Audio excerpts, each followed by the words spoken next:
ያ ሰይጣን መንግስቱ ከሌለ ጥሎበት ለሀገር የሰሩ ጀግኖችን ይወዳል። በመንግስቱ ወርቁ ስም አንድ ነገር አይኖርም።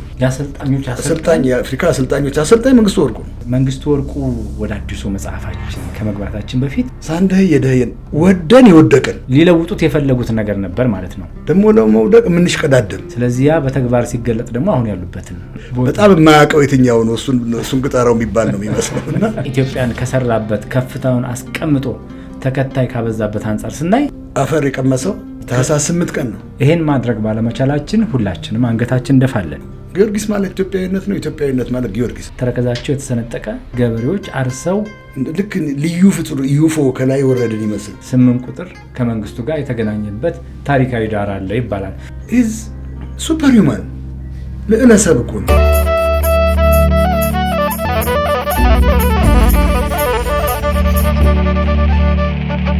ከማለዳ እስከ ምሽት ከምሽት እስከ ንጋት ሰላምና ጤና ከእናንተ ጋር ይሁን። ይህ አዲስ ምዕራፍ ፖድካስት ነው። የዛሬው እንግዳችን ዶክተር ሰለሞን በርሄ ነው። ዶክተር ሰለሞን በርሄ ታሪክ ያለው ትልቅ ሰው ሆኖ ሳለ ታሪክ የሰራውን ጀግናችንን የእግር ኳስ ኢንስትራክተር ተጫዋች ዝነኛውን መንግስቱ ወርቁ የእግር ኳስ እንቁ የሚል መጽሐፍ አድርሶናል። በሱ መጽሐፍ ዙሪያ እየተወያየን ነው። በቅርብ እናንተ እጅ ላይ ይደርሳል። ታነቡታላችሁ፣ ታደንቁታላችሁ። ከዶክተር ሰለሞን በርሄ ጋር እየተወያየን ያለነው ሁለተኛው ክፍል ነው። አብራችሁን ከሆናችሁ ታተርፋላችሁ።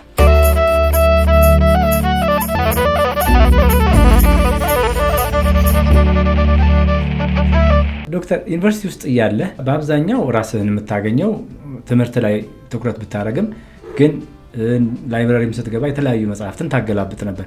ስፖርታዊ እንቅስቃሴዎች ላይ፣ ሌሎች የሥነ ጽሁፍ ጉዳዮች ላይ ትሰራ ነበር። ከዛ ወጥተህ ኢትዮጵያ ሬዲዮ ላይ ትዝታም ይኖረዋል ብዬ ስላሰብኩ ምንድነው በሥነ ጽሁፍ ዓለም በዛ መንገድ የምንሄድ ሰዎች የመቀራረብ ቴንደንሲ ዝንባሌ ነበርን እና ለገዳሪ ሬዲዮ የሚባል ነበር ታች ቢራ ፋብሪካ ጀርባ እዛ አጠቃላይ ትምህርት የሚባል ከድጃ ሰይድ የምታዘጋጀው ፕሮግራም የዛን ጊዜ በጣም ትንሽ ልጅ 19 እንደዚህ እና እዛ ላይ በሳምንት የግድ 1-2 ጽሁፍ ይሄዳል። እኔ ፍሪላንሰር ነኝ። በራስህ ስም ነበር ወይስ በራስህ ስምና በብዕር ስም?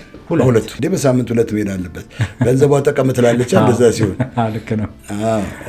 ኢትዮጵያ ሬዲዮ ለወጣቶች ፕሮግራም ረጅም ዓመት ከነ ብርሃኑ ገብረ ማርያም፣ በልሁ ተረፈ፣ ጀሚል ከፍለሃ ጋር ባይዘው ታደለ ሸሪፍ ነው ስሙ። ጀሚል ሸሪፍ በኋላ ሆኖ ነው አሁን አርፏል። እንደ ወንድሜም ነው። አንድ አልጋ ላይ ነበር ምንተኛው። ይገርመው ነገር ቄስ ትምህርት ቤትም አብረን ነው ከኛ ጋር ተምሯል። ጀሚል ተምሯል። አዎ፣ ግን ሙስሊም ነው። ደጉ ጊዜ ሙስሊም ነው። ግን ማንን ላይ ጠዋት ማታ ማንን ላይ የኢትዮጵያ ሬዲዮ ክፍያው ከወጣቶች ፕሮግራም ላይ ነው። ቅዳሜ ከሰዓት በኋላ የተላለፈ ፕሮግራም ነበረ። በድምጽም በጽሁፍም እንሳተፋለን። ያ በወር እንግዲህ ሄደን ያችን የሰራናትን ነጋገም ለተማሪ ነው። በዛን ጊዜ በጣም ትልቅ ገንዘብ ነው እና እሷን ይዘን እንሄዳለን። አብዛኛው ጊዜ ምጽፍ የነበረው ሳይንስ የሆነ ሁለተኛ ደግሞ ሶሻል ክሪቲክ ማህበረሰባዊ ሂስ።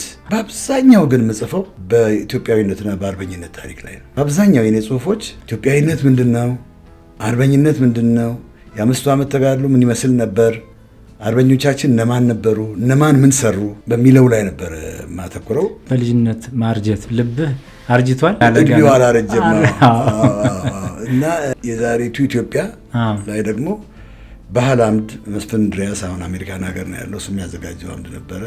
መስታወት የሚባል አምድ ነበረ ደግሞ እሱ ጋሻ ያሌው ብርሃን የሚያዘጋጀው ማህበረሰቡን መልሶ ማሳየት ነው።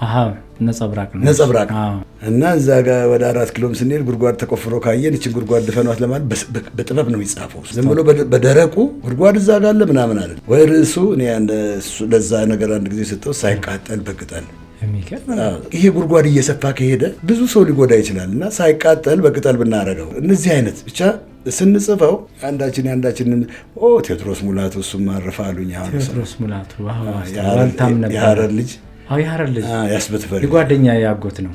አረፈ አሉኝ።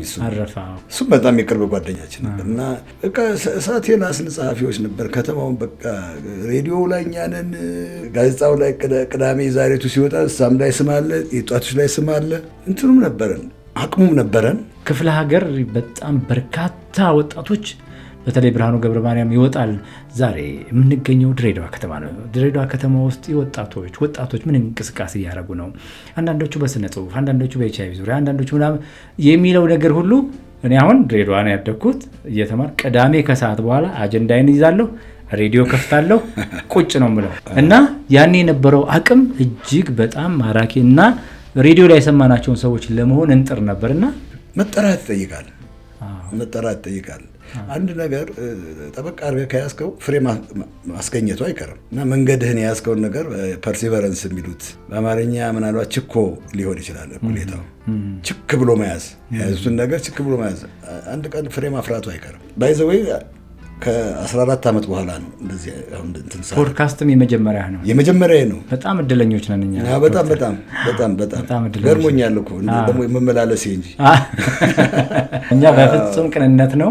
ጆኒም ደግሞ የጋራ ወዳጃችን ስለሆነ እሱም ዶክተርም በፍጹም ባይልህም ሀሳቡን ለማጋራት ችግር የለውም ነው ያለኝና ሳገኝህም ቅንነትህን እንደገና ደግሞ እስከዛሬ ምን ነው ባወቅኩት ብዬ ከተመኘኋቸው ሰዎች ነው። ምክንያቱም ብዙ መማር እችላለሁኝ።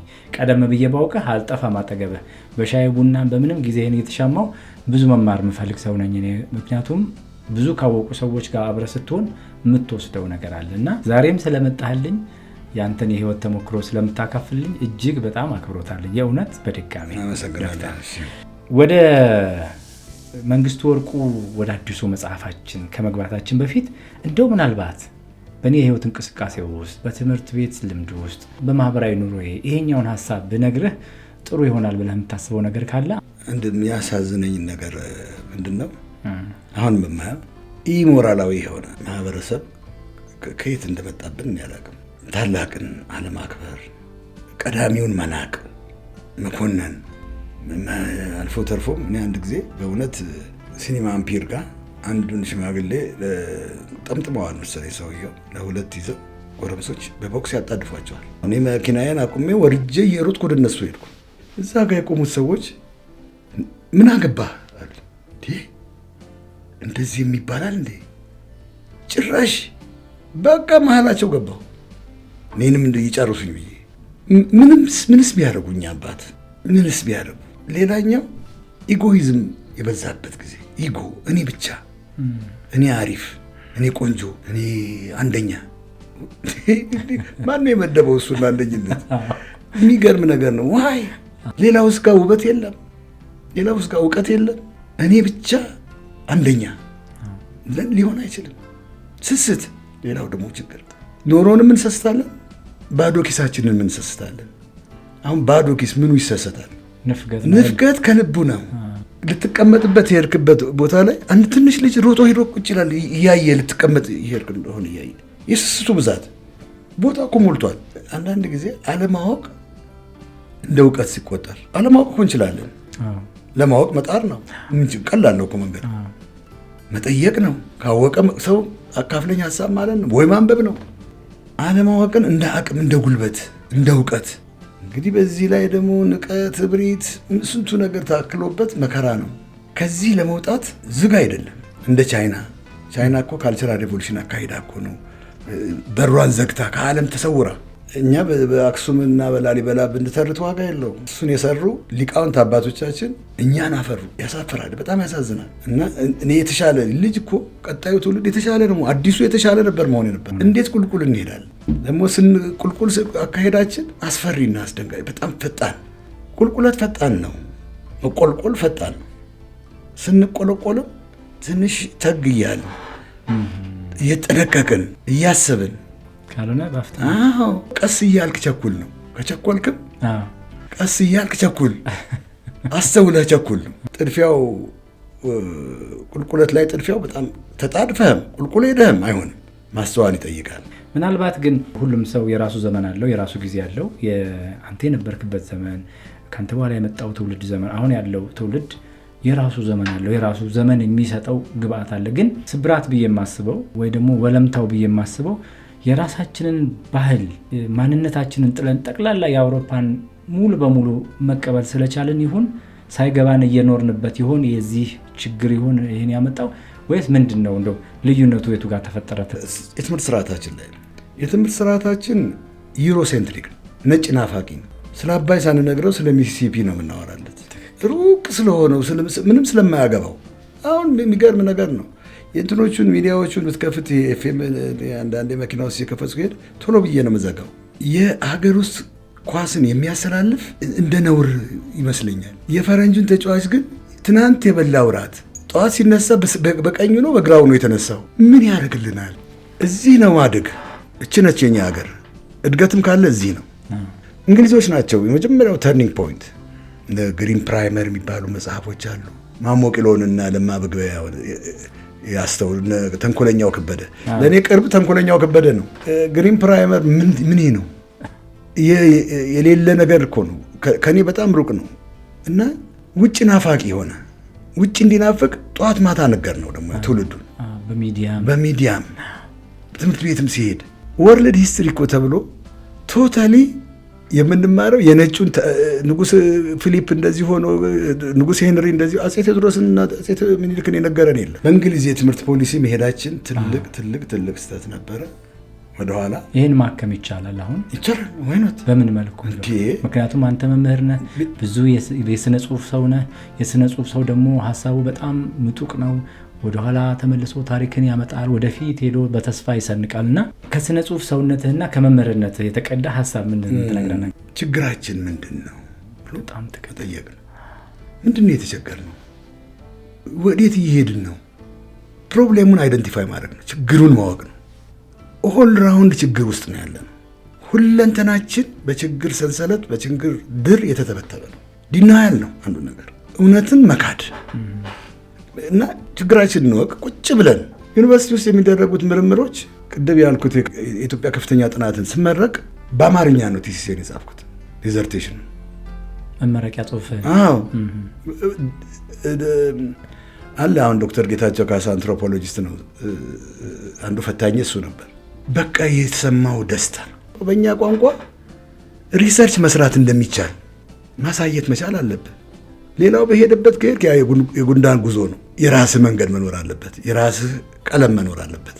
አሁንም አለ ዶክተር ጌታቸው፣ ዶክተር ህሩይ እና ዶክተር አስፋው ደበላ የሀገር በቀል የሕክምና መድኃኒቶች የሀገር ውስጥ እጽዋትን በመጠቀም ብዙ መጽሐፍት አሉ። የሚገርም አንድ ቀን ታይቶ አያውቁም። የእነሱ ናቸው የምርምር እንትኖች መሰረቶች የነበሩ ግብራና ጽሁፎች ነበሩ። የኔ ሶርሶች ምንጮቼ ወደ ውስጣችን ማየት መቻል አለብን። ውስጣችን የጠገበ የደለበ ሀብት እያለ የት እንደምንቀላውጥ ግራ ነው የሚያገብ። ቅልውጥና እኮ ነው ደጅ ያሳደረን። እቺ እኮ አየሩ ራሱ የምንተነፍሰው አየር ቢቻል በብልቃጥ የተደረገ እኮ መሸጥ የነበረበት ነው። ምግብ ነው። ሳናጣ ያጣን፣ ሳንደህ የደህየን፣ ወደን የወደቅን፣ ደግሞ ለመውደቅ የምንሽቀዳደም። አሁን የሚያስመርጠው የሚመስለኝ አለማወቅ ይመስለኛል። አለማወቅ ለቅጥር የሚኬድ በጣም የማያውቀው የትኛው ነው እሱን ቅጠረው የሚባል ነው የሚመስለው። እና ሀብታም ሀገር ነው ያለችን፣ ግን በአስተሳሰብ ባለመግባባት፣ አንድ ላይ ባለመሆን ነገሮቻችን የእውነት መሆን ሲችሉ ግን የእውነት ባለመሆናቸው ድህነት ውስጥ እስከዛሬ ድረስ ከድህነት አረንቋ ውስጥ አልወጣንም። ግን ወጣ ብለን ገጠራማው አካባቢ ብናይ እጃቸው የቆረፈደ እግራቸው የተቆረጠ ተረከዛቸው የተሰነጠቀ ገበሬዎች አርሰው አብቅለው ዘርተው አርሰውና ወቅተው የሚልኩትን እህል ነው የምንመገበው። እና የቱ ጋር ሆነን አውሮፓውያኖች እንደምናፈቅ አናውቅም። ዞር ብለን ወጣ ብለን የገጠሩን ግብርና ማዘመን ስንችል በጣም በብዙ ግልብ ውስጥ በብዙ መጋለብ ውስጥ ያለን ይመስለኛል። ቅድም ያልከኝ በጣም ትልቅ ነገር የቻይና ልምድ የባህል አብዮት አካሂደው ራሳቸውን አውቀው የትኛው ነው የኛ ብንይዘው የት ድረስ ያራምደናል፣ የትኛው ነው የውጭ እንዴት አድርገን እንቀበለው፣ የማይጠቅመን ከሆነ የቱ ጋር እንገድበው ብለው የባህል አብዮት አካሂደው ነው ራሳቸውን አሁን ከዓለም አንደኛ ከሚባሉ ሀገራት ውስጥ ጉልበተኛ በኢኮኖሚም በፖለቲካም የበላይነቱን ይዘው ቁጭ ያሉት የባህል አብዮት አካሂደው ነው። ይሄ በጣም ትልቅ ነገር ነው የነገርከኝ። ከቻይና ልንወስድ የሚገባው ያን ተሞክሮ መውሰድ ነው። እንዴት ነው የሰለጠኑት? የዛሬ 50 እና 60 ዓመት ይባላል የቻይና ታሪክ ጫማ ቀቅለው ይበሉ ነበር። ጫማ ከበሉ ሊለውጡት የፈለጉት ነገር ነበር ማለት ነው። ስለዚህ ያ በተግባር ሲገለጥ ደግሞ አሁን ያሉበትን የባህል አብዮት ማካሄድ በጣም ወሳኝ ነው ያስባለሁ። ዶክተር ይሄን ስለነገርከኝ በጣም ነው የማመሰግነው። ምክርህም ለብዙ ይደርሳል። አንደኛ በእድሜህም በማስተማር ልምድህም በስነ ጽሁፍ ሰውነትህም በእነዚህ ሁሉ እውቀትህ ምክርህ በትክክል የሚወሰድ እንደሆነ ይሰማኛል። አመሰግናለሁ።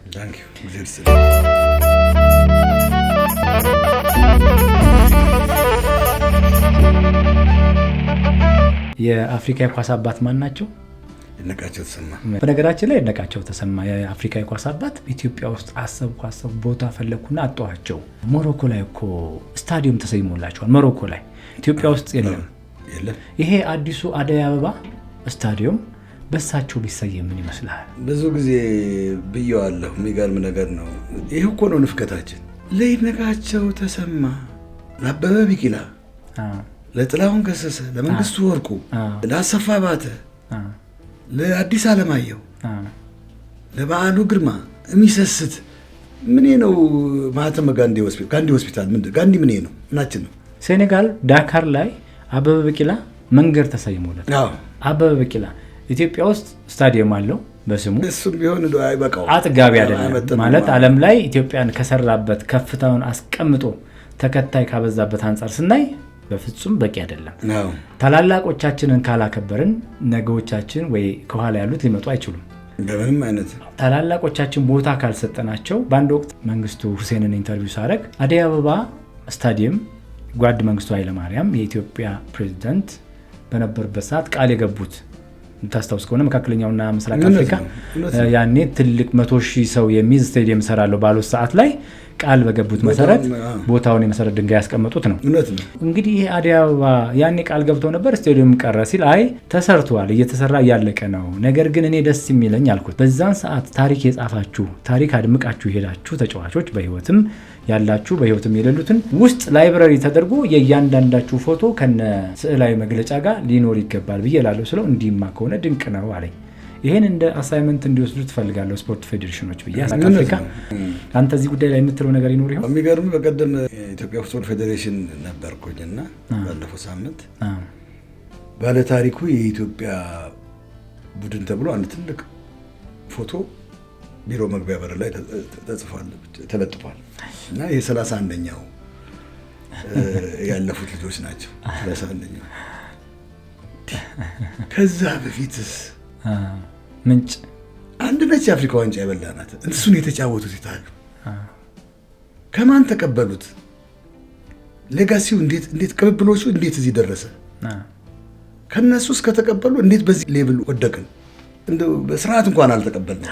ያቀባበል ችግር ነበር። ያቀባበል ችግር ነበር ነው የተቀበልነው። አዎ በዚህ ነው የተቀበልነው። እጃችን በጀርባ ተንከባለለ ባይበሉባን የተቀበልነውና ምን ማለት ነው? ከዛ ንጉሴ ገብሬ ፌዴሬሽኑ ፕሬዚዳንት በውይይታችን መካከል እኔ በጣም ቅር ብሎኛል። ምክንያቱም እሱ 13ኛው አፍሪካ ዋንጫ ጊኒን እኮ አሸንፎ ያለፈው ቡድን ቶጎ ላይ 2 ጎል ያገባ ተጫዋች ነው ንጉሴ ገብሬ። እንዴ እኛ የለንም ነበር ወይ ማለት ነው ወይ? እዚህ ጋር ስገባ ቅር ብሎኛል ብሎ ዛው ቢሮስ ነው የጠየቀው። ትክክለኛ ጥያቄ። ምክንያቱም ስለኔ ካወራህ አባቴ የግድ መጠቀስ አለበት። ከየት እንጉዳይ አይደለም፣ ከየት በቀሉ ዛፍ ስር የሚበቅል የትም ቦታ የሚበቅል እንጉዳይ ብቻ ነው አለው መነሻ። ያ መነሻ ደግሞ ያማረ ነው። ያን ያማረ ነገር ማስቀጠል ነው ያቃተን እና አሁን ቲያትር ሲባል ወጋየሁ ንጋቱ ካልተነሳ ማን ነው የሚነሳው? ትክክል። እነ አበራ ጆሮ ካልተነሱ ማን ነው? የሚገርም ነገር እኮ ነው። ይሄን ስትናገር አሁን እንደ ይሄ ዘመን ያለፈበት ሰው ተደርገህ ትቆጠራለህ ወይ? አንዳንዴ እንደ ነውርም ድሮ ናፋቂ የሚል አማርኛ አለ። ኦልድ ታይመር ድሮ ናፋቂ ትባላለህ። ኧረ በደንብ በናፈቅ ነው ናፍቀነውም እንደው ባገኘ ነው። የለም ለይድነቃቸው ያልከው ሞሮኮ ራባት ላይ ስታድ ደተሰማ ይላል። ስታድ ለተሰማ ፈረንሳይኛ ተናጋሪዎች ስለሆኑ ምን ማለት ነው? የተሰማ ስታዲየም ማለት ነው። ይሄ መንገድ አሁን እንደዚህ ምናምን ዝም ብሎ የቤኒን መንገድ የምናምን መንገድ የካኒንግሃም መንገድ ኢቭን ቸርችል ሮድ ራሱ ከጣሊያን ጋር በነበረን ጦርነት አግዞናል። ከዛ የበለጠ ግን የአበበ አረጋይ ታሪክ አይበልጥም? ከዛ የበለጠ የበላይ ዘለቀ ታሪክ አይበልጥም? በጣም ምን ሰራንለት? ምንም። እና ንፍገቱ ይሄ ስስቱ ከራስ ላይ እኮ ነው የሚሳሰተው ደግሞ። ምክንያቱም ያ ሰው እኮ ነው ከአንተ አካል የወጣ ነው፣ ከአንተ ቤተሰብ እችን ሀገር ያቆየልኝ እሱ ነው። ዛሬን ዛሬ ያሰኘው እሱ ነው። እሱን ዲናይ ማድረግ ዲናያል ልክ ልዩ ፍጡር ዩፎ ከላይ ወረድን ይመስል እና በጣም ይገርመኛል። በእያንዳንዱ ንግግራችን ላይ መቼም ጠብ የሚል ነገር ነው የምትናገረውና ትርጉም ያለው ነገር ነው። አመሰግናለሁ።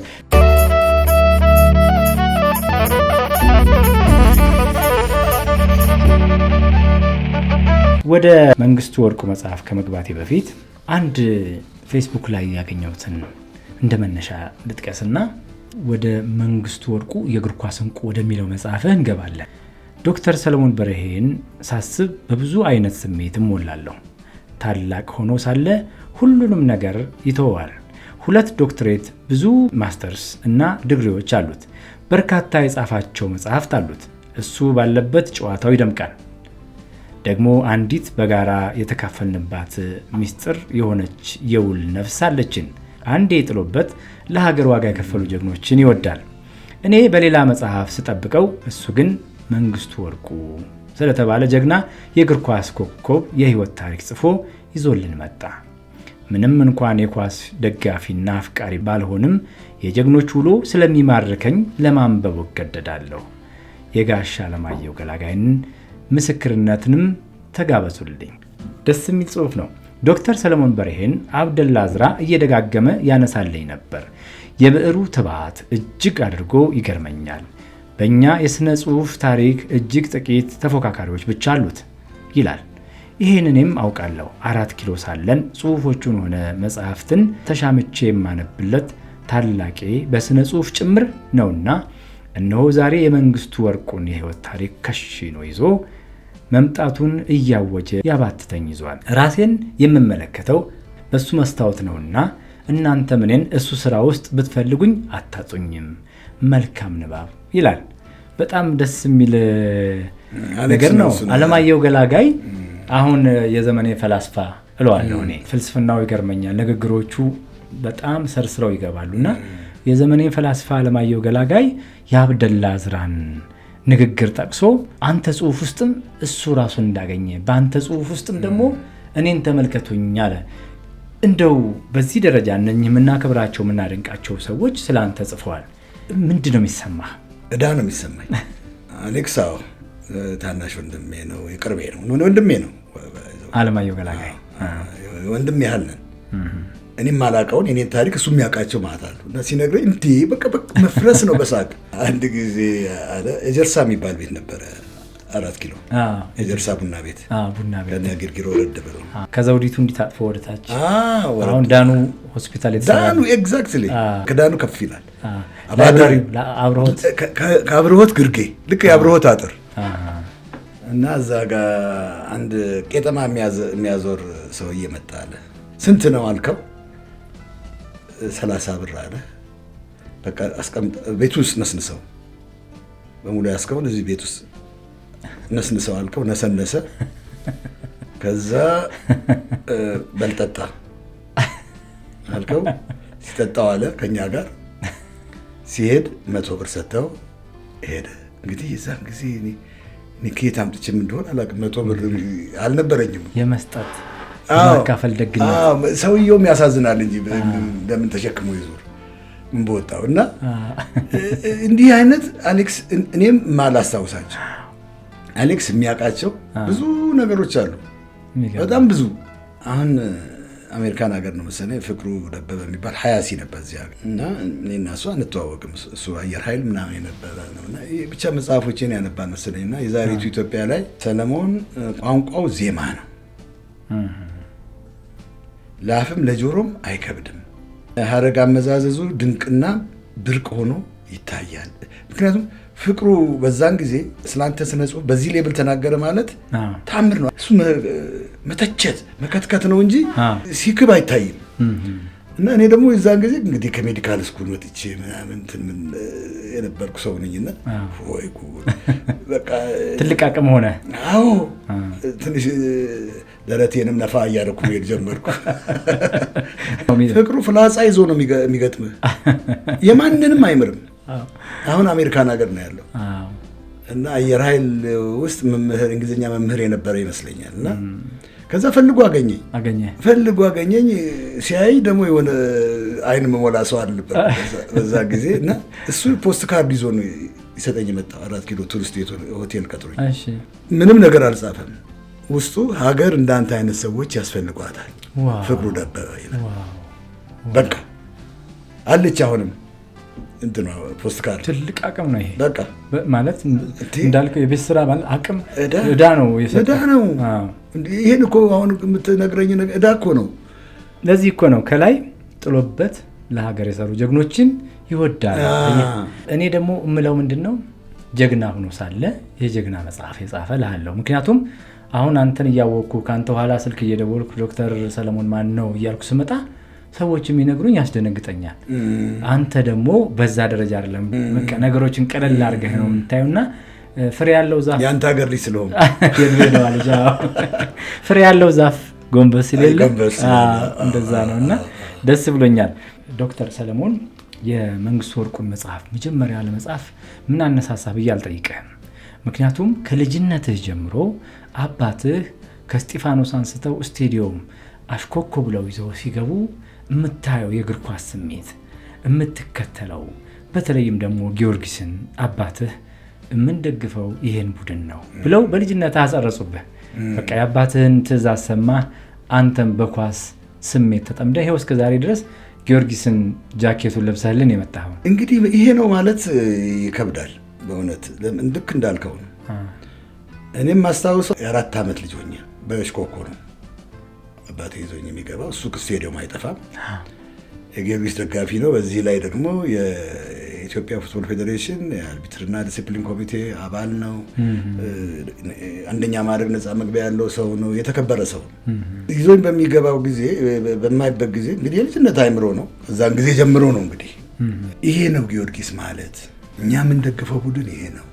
በደንቢያቸው አንድ የምትወደው አባት እንደዚህ ሲል ሌላ ነገር ልታስብ አትችልም። እና በጣም ኢምፕሪንትድ እንዲሆን ውስጤ እንዲቀረጽ መንግስቱ ወርቁ ማለት ያውልህ 28 ቁጥር የለበሰው እሱ ነው። ታያለህ ጎል ሲያገባ ደግሞ ያው እንደተባለውም ያደርጋል። ያው እንዲህ እያልን አድገን ነፍስ ያወኩ ሲሄድ እንግዲህ ያው ቅድም አንተም ብለዋል። እነዚህም ጽሁፎች ላይ አስተያየት የሰጡት ስለኔ ሰዎች በኢትዮጵያዊነት ላይ ግማሽ መንገድ አልሄድም፣ ሙሉውን ነው የሚሄደው። የኢትዮጵያ ጉዳይ ከተነሳ አፍሬ የምመለስበት አይደለም፣ ዘልቄ ነው የሚሄደው። ዲስታንሱ ሙሉ ነው የምጓዘው። ሀፎ የሚባል የለም በኢትዮጵያ ጉዳይ። እና ሳነብ የቅዱስ ጊዮርጊስ በየጊዜው የሚወጡ እንትኖች አሉ፣ ጽሁፎች አሉ። እና በጠላት ወረራ ዘመን የቅዱስ ጊዮርጊስ ደጋፊዎች ያደረጉት ተጋድሎ ተአምር ነው። ተጋድሏቸው ምን ምን ይመስል ነበር? አዎ ለምሳሌ የአርበኝነትና የውስጥ አርበኝነት ኢንፎርሜሽን መለዋወጫ የጊዮርጊስ ጨዋታ ያለቀን ነው። በምን አይነት የሚገናኙት ተገናኝተው ጋቢያቸውን ለብሰው እነ ሻምበል መስፍን ዛን ጊዜ ራስ መስፍን ሻምበል ነበሩ። እነ ሻምበል መስፍን የደረሱ ራስ አበበ ምን እንዴት እየሆነ ነው ደግሞ የፍቺዎቹ አበራና አስፎስን የደረሱ እንዴት ነው ተጋድሎ? ኢንፎርሜሽን ሚዲየም ነው ዛን ጊዜ ሚዲያ ማለት ነው። ልክ እንደ ለጨዋታው ብቻ አይደለም የሚሄደው ጊዮርጊስ ደጋፊ ጎሉን ተሸክሞ እዚህ ስጢፋኖስ ድረስ መጥቶ ጎሉን ተክሎ ነው ኢንፎርሜሽን የሚለዋወጥ። ዳጉ ያደርጋሉ እንደ አፋሮች እንደ አፋር። እሱ ብቻ ሳይሆን አገልግል ውስጥ ልቃቂት አለ፣ ከላይ ፈትሉ አለ፣ ከልቃቂቱ ስር ጥይት አለ። ጥይቱን ለእንትን የሚሄድ ነው ለአርበኞች የሚሄድ ነው። እሱ መለዋወጥ የሚደረገው የጊዮርጊስ ጨዋታ ቀን ነው በጊዮርጊስ ደጋፊዎች። ይሄን ኢንፎርሜሽን ሲለዋወጡ ተገኝቶ የተገደለ ጊዮርጊስ ደጋፊ አለ። የሚገርም ነው። አርበኛ ነው። የውስጥ አርበኞች ናቸው። የሀገር ፍቅር ነው። እዛ ጋር ያለው ከጣሊያን ቲም ጋር ሲጋጠሙ እዛ አባቶቻቸው የሚያደርጉትን ተጋድሎ እዚህ ልጆቹ ጣሊያኖችን በማሸነፍ ነበር የሚያሳዩት። ከዚህ በላይ የሚወደድ ቲም ምን አለ? ጊዮርጊስ ከኢትዮጵያዊነት ጋር ተቆራኝቶ የኖረው የአርበኝነት ታሪኩ እንዲህ የተጣበቀ አንድና አንድ ነው። ጊዮርጊስ ማለት ኢትዮጵያዊነት ነው። ኢትዮጵያዊነት ማለት ጊዮርጊስ ነው። ከኳስም ነጥለን ልናየው ብንችል ራሱ የኢትዮጵያዊነት መልክ አለው። የመጀመሪያው ኢትዮጵያዊ የእግር ኳስ ቡድን ነው።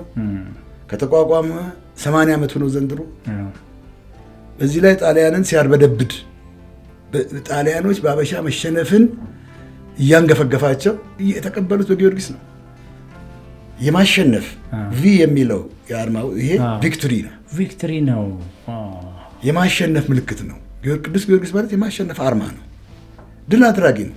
አሁንስ በኢትዮጵያ ፉትቦል ውስጥ ይሄ አዲስ እንኳን ከተቋቋመ 16 ነው ምናምን ዋንጫ በዋንጫ ማን ነው? ሌላው እኮ አንዳንድ ነው ያገኘው። አንዷንም በምጥ ነው። ይሄ አሁን በተዋቀረው 31ኛ ዋንጫችንን ያስገባ ነው ባለፈው። ይህን እኮ ነው የምለው ትልቁን ቀዳሚውን ማክበር እና ለእኔ እንትን የአባቴ የሰጠኝ ነገር አለ ፕላስ ከታሪክ ያገኘሁት አለ። እኔ ደግሞ እኔ ነኝ እንዳልኩት ነው። በሀገር ጉዳይ ነው ሙሉ ነው የምትራመደው። በሀገር ጉዳይ እንትን የለም፣ ግማሽ የሚባል የለም፣ ግማሽ የለም። ሙሉውን ሄደ የመጣው ይመጣል፣ የሆነው ይሆናል። ሁለቱ ሲቀናጅ እኔን ፈጠረ። እንዴት ልለይ ከዚህ ቲም? በዚህ ላይ ደግሞ እንግዲህ ከኢትዮጵያ አልፎ አፍሪካን በአፍሪካ ውስጥ አኩሪ ታሪክ ያለው ሰው እያየሁ አደጉ። ጊዮርጊስ ውስጥ መንግስቱ ወርቁ የሚባል ምትሃተኛ ተአምረኛ የኳሱ ዶክተር የኳሱ ፊት አውራሪ ኳስ ቀዶ የሚጠግን መረብ ሲርባት ኳስ ወስዶ የሚያዛምድ የሚያስታቅፍ። በጣም ጥሩ። እንደ ሶስት ለአንድ ግጥም ትዝ አለችኝ እባክህ። የኢትዮጵያው ፔሌ የሸዋው መንግስቱ ኳስ ታማለችና እንድደርስ በብርቱ ኳስ በጠና ታማ እያቃሰተች ሐኪሜን መንግስቱን ጥሩልኝ አለች ይባልለት ነበር። የህዝብ ፍቅር የተሰጠው የውጤት ሰው የእልህ ሰው ለማሊያው ሙት። በነገራችን ላይ አንድም ቀን ይሄ ሁሉ ድብደባ እየደረሰበት በአፍሪካ ተጫዋቾች፣ በኢትዮጵያ ተጫዋቾች፣ በአስመራ በተለይ በኤርትራ ቴስታው ይሄ ሁሉ ስፍ ነው የሱ ግንባር እና አንድ ቀን ተክሌ ኪዳኔ ከቴሌ ጋር ጊዮርጊስ ሲጫወት ተክሌ ኪዳኔ የሚባል ተጫዋች ጥርሱን አወለቀው። ከረፍት በፊት የመንግስቱን ጥርስ በቴስታ አወለቀው። ጓደኛሞች ናቸው እኮ ለሶስተኛው አፍሪካ ዋንጫ የኢትዮጵያ ማሊያ ለብሰው አብረው የተጫወቱ ጎን ለጎን። እሱ ታሪኩ መንግስቱ አልመሰለውም፣ ሌላ ሰው መስሎት ነው የመጣው። ታሪኩ ይታወቃል። ይሄ የሆነው ከረፍት በፊት ነው፣ ከ45 ደቂቃ በፊት። እረፍት ወጥቶ ጥርሱን አንስቶ ኪሱ ከቶ እረፍት ወጥቶ ተመልሶ ደሙ ጫማ ውስጥ ሞልቶ ጨዋታውን የጨረሰ ኮለኛ ነው፣ አርበኛ ነው። በነገራችን ላይ መንግስቱ ማለት የፊት አውራሪ ወርቁ ስንቄ ልጅ ነው። አርበኛ ናቸው አባቱ። በአርበኝነት ነው የሞቱትም። ለዚህ ነው ጃንሆይ እዚህ ያመጡት። ስሙ ራሱ መንግስቱ አልነበረም፣ አሻግራቸው ነበር። ወርቁ ስንቄ ያሉት አሻግራቸው ያሉት ጣሊያኖችን አሻግረ መልሳቸው ነው። እዛው በሞታቸው የእሱ ታናሽ እህት አሁን አርፋለች። አባቷን ስላላየች ቀረብሽ ነው ስሟ፣ ቀረብሽ ወርቁ ነው ስሟ።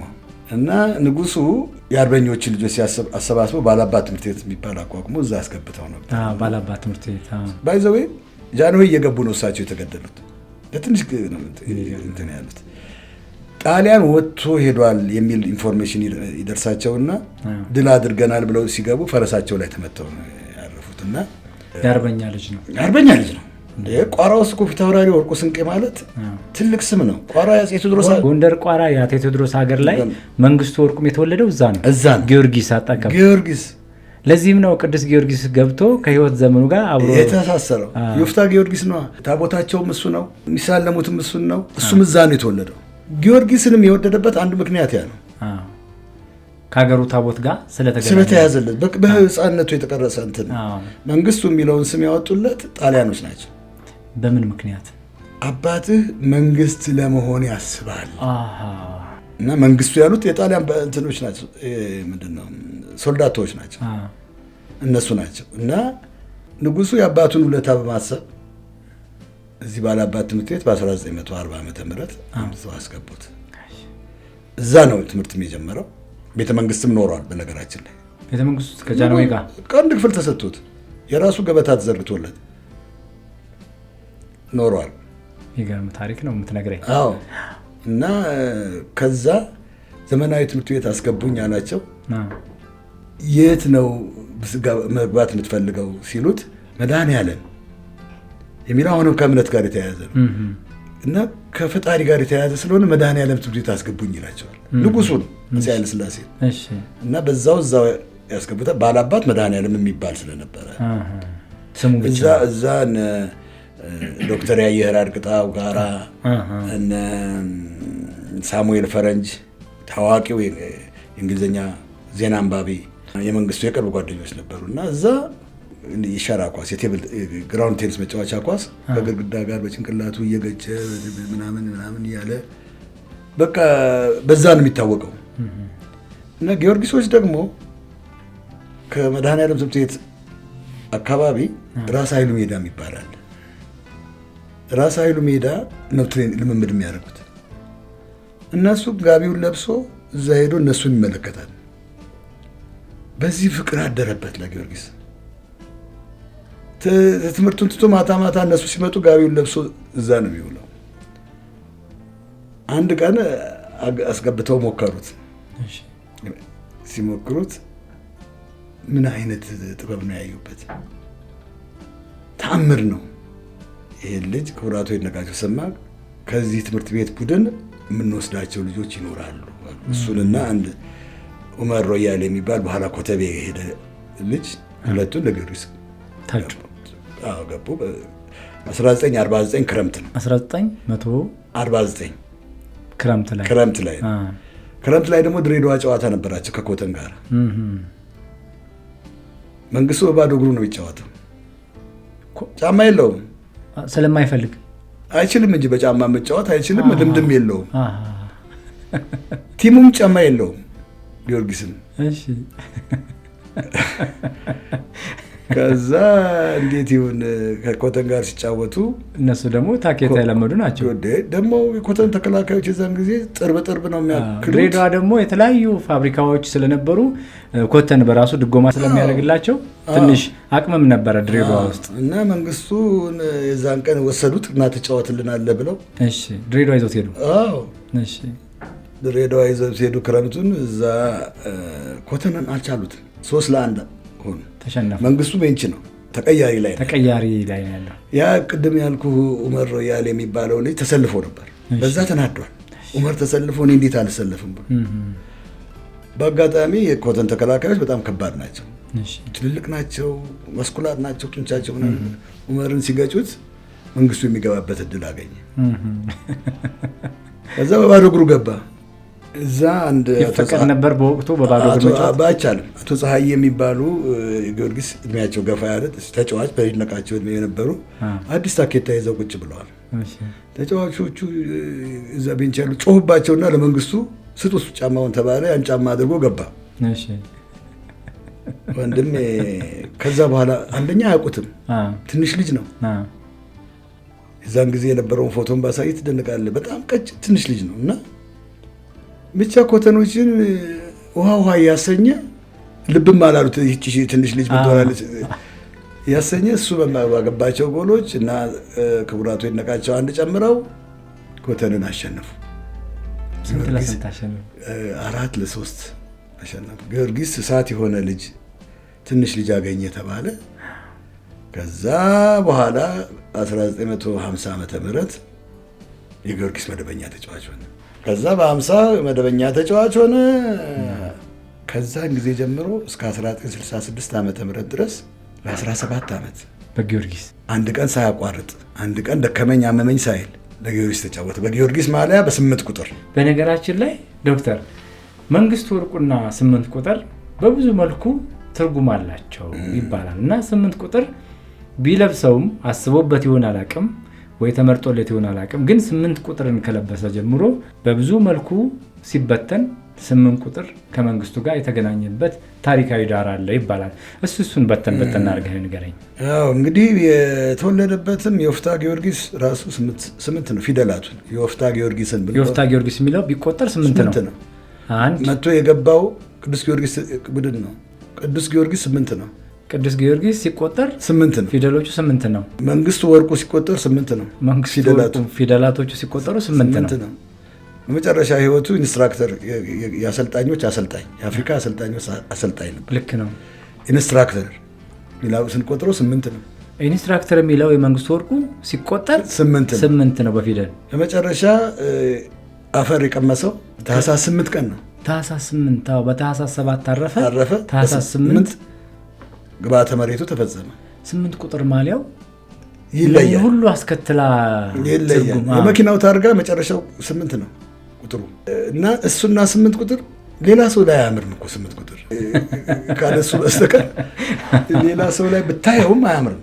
ሁላችንም ደግሞ ልጅ ሆነን ኳስ ስንጫወት በኋላም ካደገን በኋላ ስንጫወት 8 ነው መልበስ የምንፈልገው የመንጌን። ምክንያቱም ታምር ያሳየን እሱ ነው። ለድል ያበቃን እሱ ነው። ታሪክ የጻፈልን እሱ ነው። በጣም ተጫዋች ሆኖ ታሪክ ጻፈ፣ አሰልጣኝ ሆኖ ታሪክ ጻፈ። በሁሉም በኩል የሚገርምህ 17 ዓመት ለጊዮርጊስ አንደኛው ለጊዮርጊስ ረጅም ዓመት መጫወት ክቡራቶ ይድነቃቸው ተሰማ ናቸው። 23 ዓመት ነው። 23 ዓመት ይቀርማል። ሁለተኛ 17 ዓመት ተጫወተ መንግስቱ ወርቁ ነው። ሶስተኛ 13 ዓመት ተጫወተ ጌታቸው ዱላ ነው። ጌታቸው አበበ ዱላ ነው። ይህን ሁሉ ዘመን ላቡን ደሙን ሲከፍልለት የሚገርመው ነገር ከጊዮርጊስ 74 ሳንቲም ተቀብሎ ያውቃል። እሱን ታሪክ ሰምቼ ዶክተር በጣም ገረመኝ። እሱን ብቻ ሳይሆን መንግስቱ ወርቁ ታዋቂው የእግር ኳስ ዶክተር፣ ታዋቂው የእግር ኳስ ሐኪም፣ ታዋቂው የእግር ኳስ ፊት አውራሪ መንግስቱ ወርቁ የሚሰራው መብራት ኃይል ነበረ። የሚጫወተው ለቅዱስ ጊዮርጊስ ነበረ እና በአንድ ወቅት ቅዱስ ጊዮርጊስና መብራት ኃይል ለጥሎ ማለፍ ተገናኙ። እንደሱ ላይ አንድ በጣም ዘና ያረጋኝ ታሪክ አለና 17 ዓመት ሙሉ ከዚህኛው ታሪክ ጋር በጣም ስለተጋጨብኝ እሱን አውራለኝና ወደ 17 ዓመት ይሄ ለስራው መልቀቅ ያበቃው ጉዳይ ነው። እንዴት ነበር እስቲ ንገረኝ። መብራት ኃይል መደበኛ ሰራተኛ ነበረ። የሚጫወተው ቅዱስ ጊዮርጊስ ነው። ሁልጊዜ ያው እሑድ በሆነ ቁጥር መብራት ኃይል ከጊዮርጊስ በተጫወተ ቁጥር ጊዮርጊስ አሸነፈ። ስንት ለስንት ይሄን ያህል በይሄን ያህል ማን አገባ? መንግስቱ 3 አግብቶ እዚህ የኛን እንጀራ እየበላ አቶ ሰይፉ ማህተመ ስላሴ የሚባሉ ነበሩ። ጠርተውት እዚህ የኛን እንጀራ እየበላ እንዴት ነው መብራት ኃይል ላይ ይሄን ያህል እንደምታደርገው? እንደ ትናንት ተጫውተው ነው እናንተ እዚህ ለስራዬ ነው የምትከፍሉኝ። ጊዮርጊስ 5 ሳንቲም ባይከፍለኝም ስራችሁ ይቀራል እንጂ ብሎ በሩን በላያቸው ላይ ዘግቶ ነው ጥሎ ሄደው። በነገራችን ላይ መንግስቱ በጣም ደግ ነው። በጣም ቸር ነው። ለሰው ነው ሁልጊዜ ለገሌ ስጡት ነው እንጂ ለኔ ስጡኝ ሲል አይሰማም። ግን አንድ የሚገርም ባህሪ ያለው በጣም አኩራፊ ነው። በጣም አኩራፊ በቃ ኩርፊያው ምንድነው? ክቡራቶ ይድነቃቸው ተሰማ አንድ የገጠሙለት በእግር ኳስም ይሁን እንዲሁም በግፊያ እግዚአብሔር አያድርስ የመንግስቱን ኩርፊያ። አኩራፊ ነው። የልብ ንጽህናው ደግነቱ ይሆን? ደግ ነው። ምንም ነገር እኮ አያውቅም። የዋህ ነው። በእግር ኳስም ይሁን እንዲሁም በግፊያ እግዚአብሔር አያድርስ የመንግስቱን ኩርፊያ። ክቡር አቶ ይድነቃቸው ተሰማ ነበር ይሄን ያሉት። በነገራችን ላይ የአዲስ ምዕራፍ ፖድካስት ተከታታዮቻችን እየተወያየን ያለ ነው ከዶክተር ሰለሞን በርሄ ጋር ነው። የምንወያይበት ርዕሰ ጉዳይ የእግር ኳስ ዶክተሩ መንግስቱ ወርቁን በተመለከተ ነው። መንግስቱ ወርቁ የእግር ኳስ እንቁ በሚል ርዕስ አንድ መጽሐፍ ጽፈውልናል። ለሳቸው ወይ ደግሞ ለዶክተር 19ኛ መጽሐፍ አላቸው። ይሄኛው 20ኛ መጽሐፋቸው ነው። እኔ ዶክተርን አንተ ምለው ለልቤ ስለቀረበ ስለተግባባን ነው እንጂ በሙያ አንቱታ በእድሜም ከኔ ከፍ ያለ ስለሆነ አንቱታ የሚያስፈልገው የሚከበር ሰው ነው። ግን ለልቤ ስለቀረበ ለውይይታችንም ጥሩ እንዲሆን አንተ እያልኩ ነው እያወራሁ ያለሁትና በዚህ ቅሬታ እንዳይገባችሁ። የእግር ኳሱ እንቁ ፊት አውራሪው መንግስቱ ወርቁ በኢትዮጵያ እግር ኳስ ታሪክ ውስጥ ትልቅ ታሪክ የጻፈ በወርቅ መዝገብ ላይ ስሙ መመዝገብ ያለበት ከፍ ባለ አደባባይ ሐውልቱ መሰራት ያለበት የኢትዮጵያ የእግር ኳስ እንቁ ነው። ይሄን ማድረግ ባለመቻላችን ሁላችንም አንገታችን እንደፋለን። ነገር ግን የመንግስቱ ወርቁ ታሪክ በመጽሐፍ ሰንዶ ላይብረሪ እንዲቀመጥ፣ ዩኒቨርሲቲዎች መመራመሪያ እንዲሆናቸው፣ ተማሪዎች እግር ኳስ የሚወዱ እግር ኳስ የሚያደንቁ የእግር ኳስ ህይወት መግባት የሚፈልጉ ስለ ሙያው ጥልቀት ስነ ምግባር እንዲማሩበት ታሪክን ሰንዶ ያስቀመጠልን ዶክተር ሰለሞን በርሄ ነው። ለዚህ ክብር እንሰጣለን ዶክተር። እግዚአብሔር ይስጥልኝ።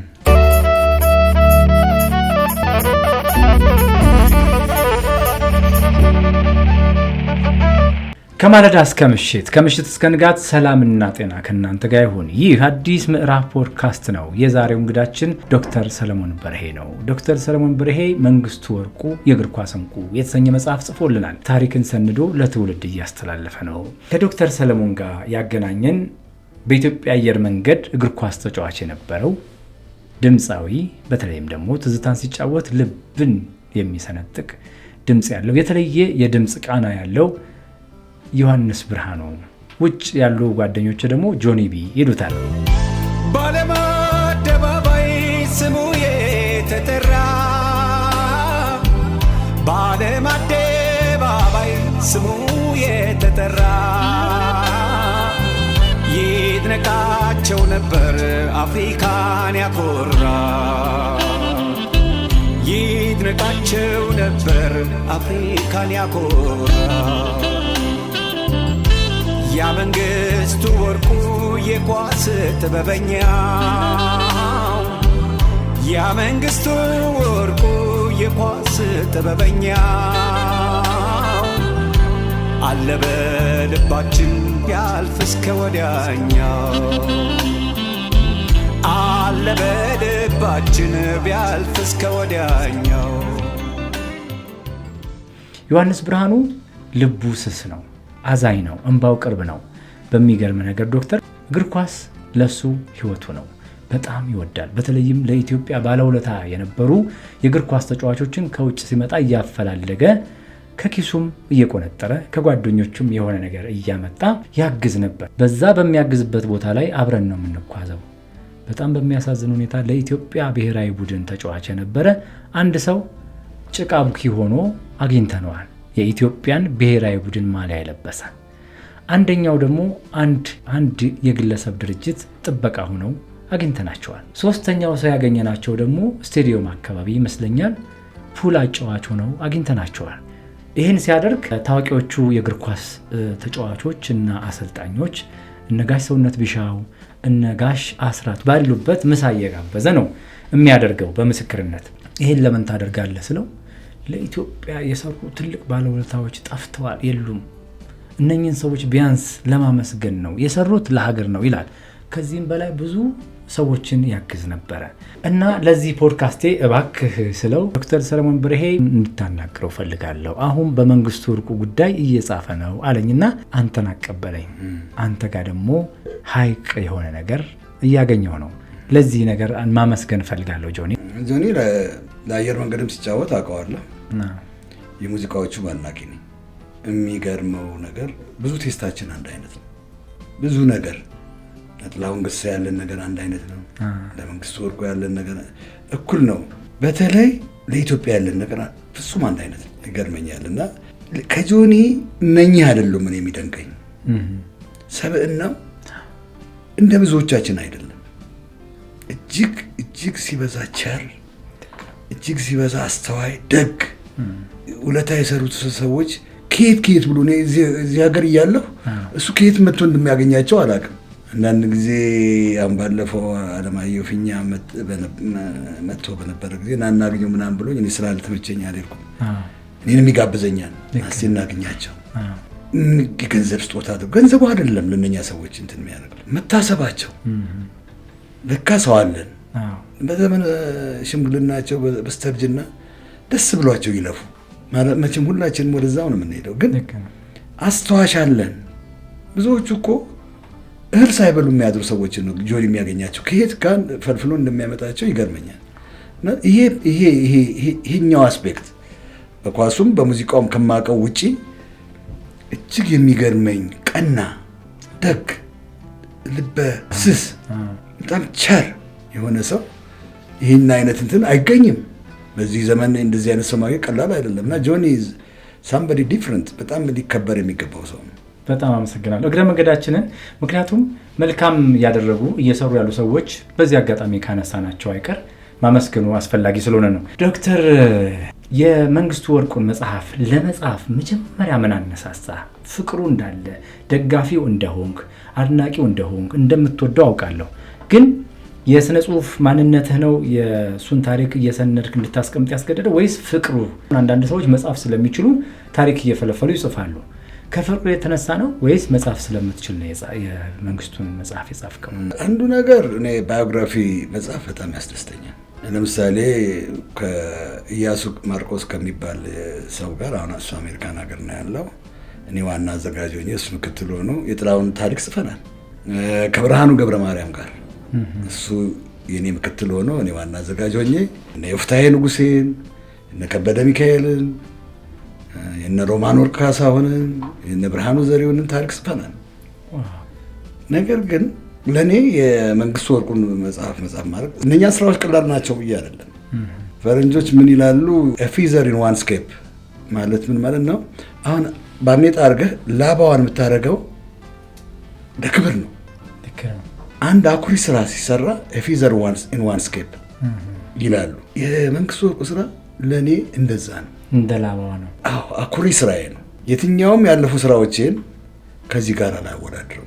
እነኛም ትልቅ ናቸው፣ የራሳቸው ሼልፍ አላቸው።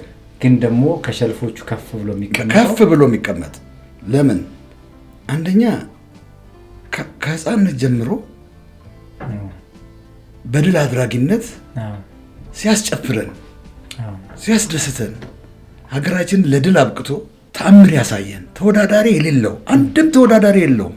ብዙ የእግር ኳስ ንጉሶች አሉ። ሉቻኖ ባሳሎ የእግር ኳስ ንጉስ ነው። ጌታቸው ዱላ የእግር ኳስ ንጉስ፣ አዋድ መሐመድ፣ ሸዋንግዛው አጎናፍር፣ ፍስሐ ወልደ አማኑኤል እነኚህ ሁሉ የእግር ኳስ ንጉሶች ናቸው።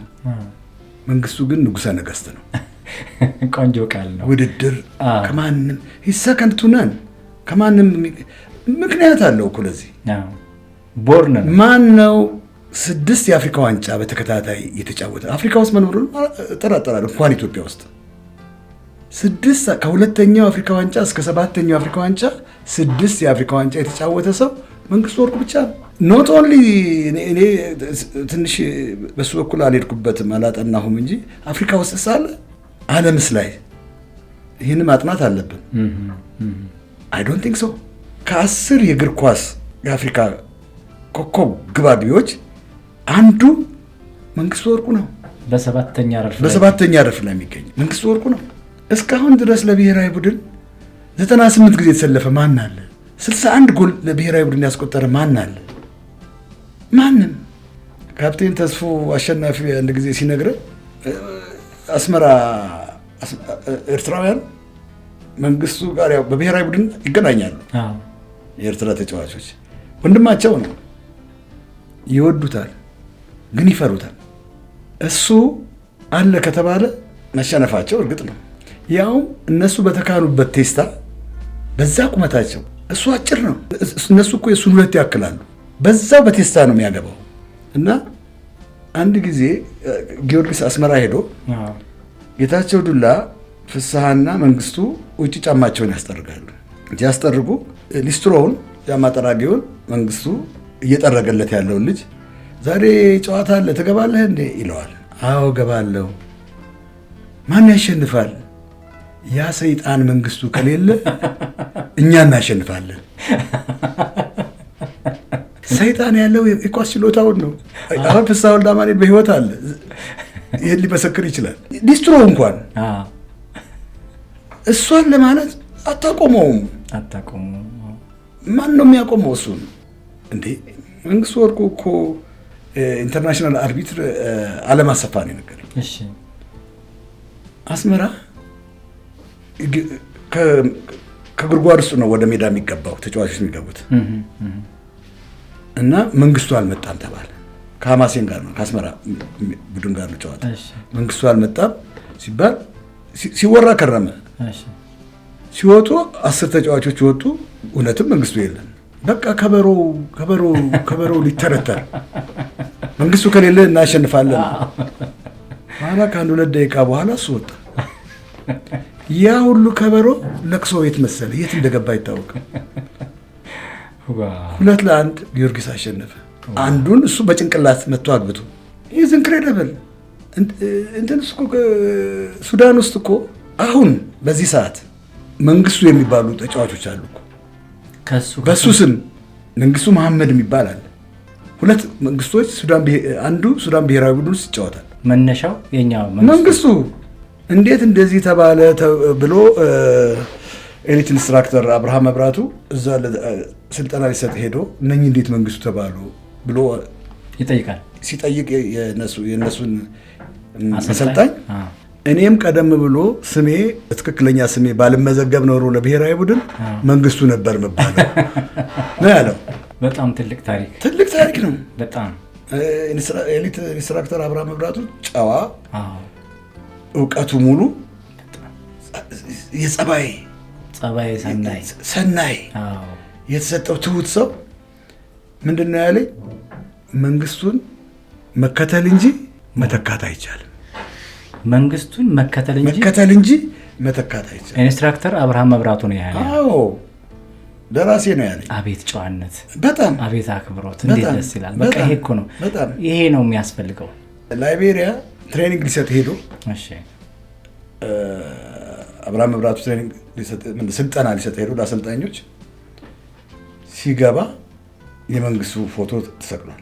ላይቤሪያ ካረፈ ቆይቷል እና የመንግስቱ ፎቶ ተሰቅሏል። ከሱ ጎን ደግሞ የአብርሃም ፎቶ ተሰቅሏል። ምንድነው? እንዴት ለምን እንደዚህ ያደርጋችሁ? የመንግስቱን ውለታ አንረሳውም እና ስትሄድ እባክህን ሰላምታ አድርስልን ይሉታል። እንዴት መንግስቱ አርፈዋል ይበላቸው። እዛን በቃ መናገር ስላለብኝ ዝም ብሎ ማለፍ ስላልቻልኩ አርፏል ስላቸው የተሰማቸው ሀዘን አይደለም። እንዳውም ሁል ጊዜ እዛ ለስልጠና ሲሄድ ሻማ ለመንግስቱ ወርቁ ካልበራ ስብሰባ አይጀመርም። የመንግስቱ ወርቁን በማስታወስ ሻማ በርቶ ነው ላይቤሪያ ውስጥ ሞንሮቪያ ላይቤሪያ አፍሪካ ያከበረችውን ልጇን እኮ ነው። እኛም ኢትዮጵያ የራሷን ጡቷን ጠብቶ ያደገ ልጇን ረሳቸው። ለዚህ እኮ ነው በጣም የሚያሳዝን ነገር መንግስቱ ወርቁ የራሱ ቤት እንኳን አልነበረው። በስሙ አንድም ነገር የለም። ስርቻው መቃብሩን ብታየው በጣም ታዝናለህ።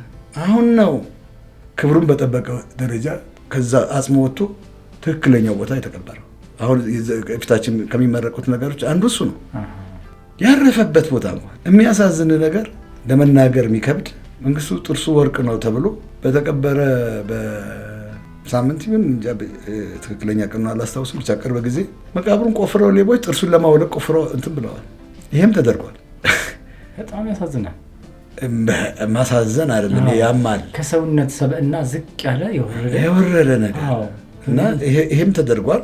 እንዳውም ነፍሱን ይማረውና ታሪክ የቀጭኔ ነው ፖሊስ ፈልጎ ፖሊስ ይዞ ሄዶ ሰዎቹን አስይዞ ምናምን እንደገና እንትን የተደረገው ነው።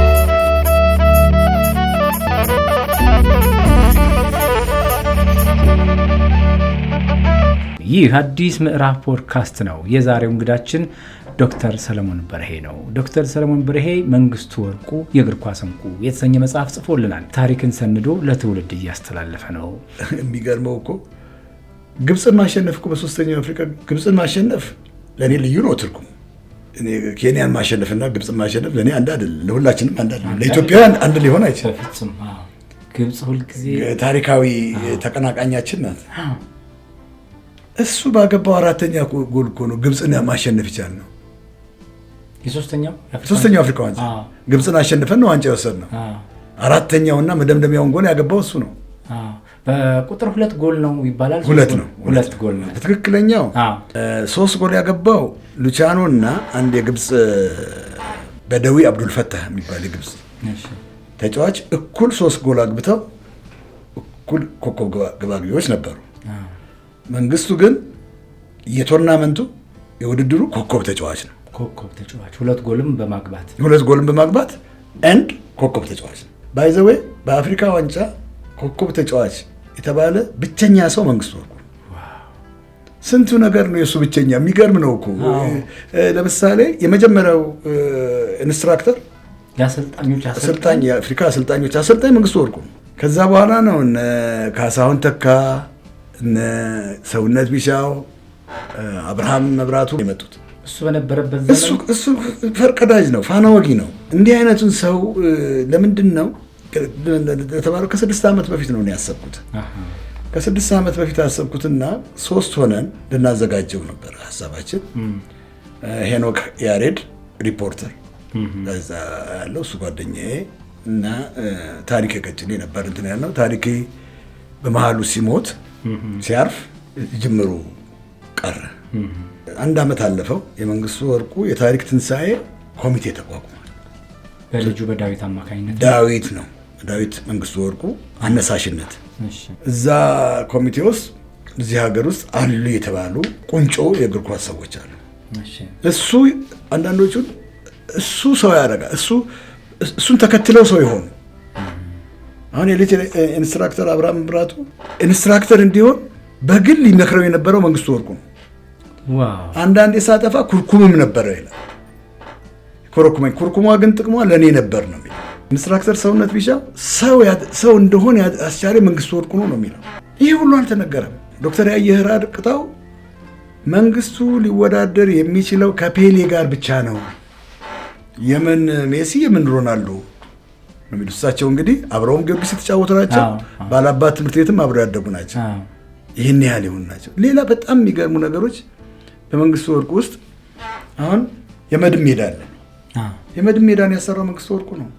በስፖርት ልማት በኩል ተወዳዳሪ የለው። የኤልፓ ሜዳ አለ፣ የመብራት ኃይል መንግስቱ ወርቁ ነው ያሰራው። ተሰማ አባዳራሽ የሚባሉ ስራ አስኪያጅ ነበሩ። ወጥሮ ከስቴዲዮም ጋሽ ተክለማርያም ስቴዲዮም አትክልተኛ እሱን እየወሰደ ህፃናት አምባ የሚገርመው ነገር ዘዋይ ህፃናት አምባ በራሱ ወጪ ነዳጅ እየሞላ እየሄደ ነበር ልጆቹን የሚያሰለጥነው። 5 ሳንቲም ከማንም ሳይወስድ ከመንግስት ከምናምን ህፃናትን በማብቃት በኩል ህፃናትን በማሳደግ በኩል ከታች ፕሮጀክት በመፍጠር በኩል መንግስቱ ወርቁን የሚያክል የለም። ስንቱን ነው ለቁም ነገር ያበቃው? ከክለብ አልፎ ለሀገር ባለውለታ እንዲሆኑ ያስቻለው ስንቱን ነው? እኔ ይቆጨኛል። የሚቆጨኝ ምንድን ነው? አንደኛ እርሊ ነው ለእኔ የሞተው 68 ዓመቱ ላይ ያረፈው እና እርሊ ነው።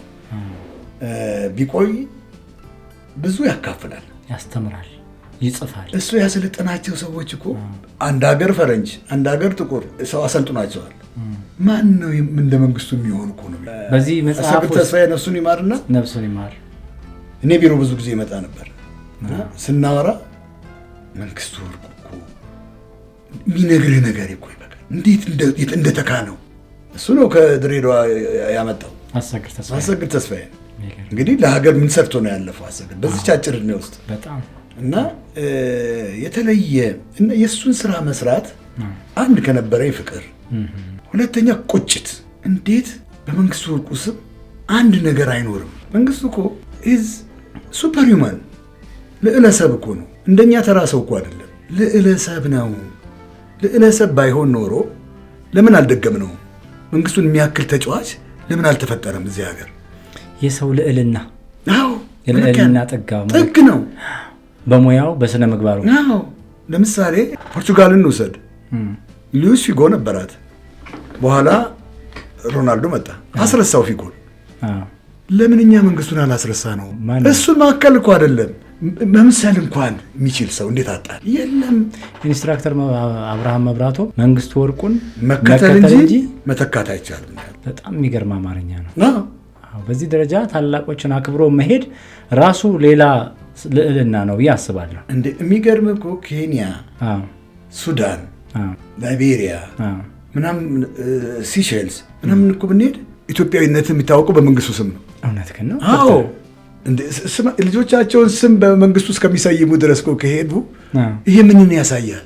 ለመጀመሪያ ጊዜ እኮ ኬንያ ላይ ሄዶ አሰልጣኝ ያሰለጠነው መንግስቱ ወርቁ ነው። አሰልጣኞችን ያሰለጠነው ከዚህ ሀገር ሄዶ ከኢትዮጵያ ሄዶ የዞናል ይሉታል የኢስት አፍሪካን የኢስት አፍሪካ ዞን እኮ ሄድ ነበር እና የእሱን ታሪክ ከመስራት በላይ ምንም ያስደስት ነገር ይኖራል? አንደኛ ፍቅርህ፣ እንደገና የስነ ጽሁፍ አቅምህ ይህን ነገር እንድትሰራ አደረገ። ለአንተ ትልቅ እርካታ ነው፣ የህሊና ረፍት ነው። በሙያህም አንድ ነገር አስተዋጽኦ አደረክ። ነገር ግን ለኢትዮጵያ እግር ኳስ ታሪክ አንድ ትልቅ ሰነድ ላይብረሪ ውስጥ የሚቀመጥ በዩኒቨርሲቲ ደረጃ ምርምር ሊሆን የሚችል እግር ኳስን ከየት ወዴት ብለው ልጆች ተማሪዎች ሊፈትሹ ቢፈልጉ ጥናት መጽሐፍ ቢፈልጉ እዛ ጋር የሚነሱበት ድንቅ መጽሐፍ ነው ብዬ ነው የማስበው። እና ለሀገር የሰጠኸው ነገር በዛብኝ። አሁን መንግስቱ ወርቁ አንድ ሰው አይደለም ለእኔ፣ አሁን የኢትዮጵያን እግር ኳስ የተሸከመ ትልቅ ባለ ታሪክ ነው። ስለዚህ የመንግስቱ ወርቁን መጽሐፍ ስጽፍ የኢትዮጵያን የእግር ኳስ ታሪክ እንደ ጻፍክ ነው የተሰማኝ። ይሄ በጣም ትልቅ ነገር ነው፣ ለኢትዮጵያ ያበረከትከው ነገር። በቀላሉ የእግር ኳስና ከእግር ኳስ ነክ ያሉ አካዳሚዎች ካሉ መጽሐፉን እየመነዘሩ እየፈተሹ እየበተኑ የሚማሩበት ታዳጊዎቹን የሚያሰለጥኑበት። ለምን አንድ ሙያ ስነ ምግባር ከሌለው የትም ሊደርስ አይችልም። ፕሮፌሰር ዲባባ የሚባል እንግሊዝ ሀገር ያለ አንድ ሰው ኢንተርቪው አድርጌ ነበር። ምን አለኝ? ወርደ ሀያት የመረቁትን ነገር ቫልዩ ካላረከው፣ ሰፈሩት ጎረቤቶች ሲያሳድጉ ቫልዩ ካላረከው ያንተ ዶክተርነት ያንተ ፕሮፌሰርነት የትም ሊገባ አይችልም። ስለዚህ ሙያና ስነ ምግባር አንድ ላይ ተጣምረው መሄድ አለባቸው የሚል ነገር ነግሮኝ ነበር። መንግስቱን እዚህ ውስጥ እናገኘዋለን። መንግስቱ በልምምድ ቦታ ላይ ከተጫዋቾቹ ቀድሞ ነው የሚገኘው። ስብሰባ ከተባለ ስብሰባው ሰዓት ላይ የሚገኘው ከሁሉም ተሰብሳቢ ቀድሞ ነው።